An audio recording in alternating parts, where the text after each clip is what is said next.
four of you signed this letter back in 2017 saying you would oppose changes to the filibuster, that it was important to protect minorities' right to input on all this. I know you feel this bill is particularly important, but I just came from a Republican press conference where they called all of you hypocrites for changing your view on that, and I'm curious what you say to that. My quick answer is because this is about democracy, not about policy. I answered that in my remarks.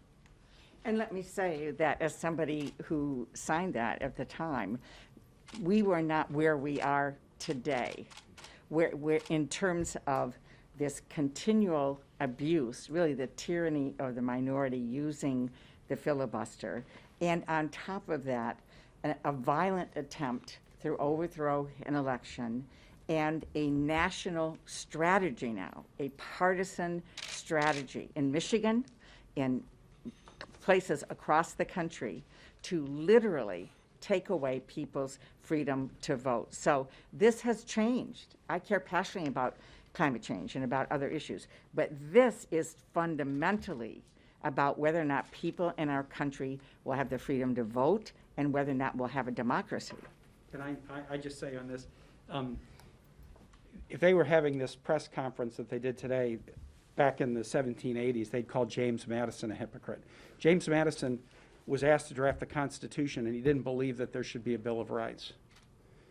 Then he saw Baptist ministers getting persecuted because they weren't Church of England in Orange County where he lived. And he decided, I guess maybe we need a Bill of Rights.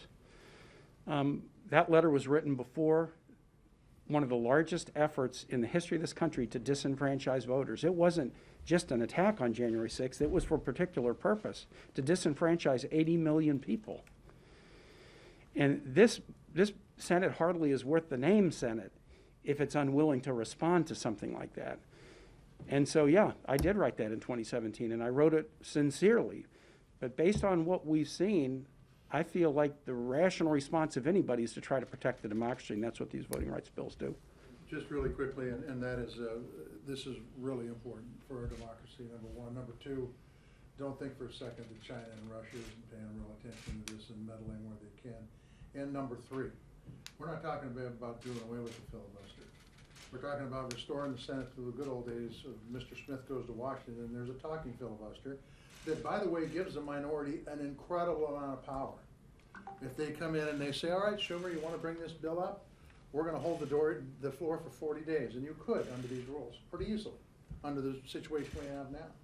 And so I think this is fair. And by the way, that will cause Schumer to come to the table. It will cause McConnell to come to the table. It will cause me to come to the table. It will cause Steve Daines to come to the table, and we'll get an agreement. I think it's good for bipartisanship, and I think it's essential for the country.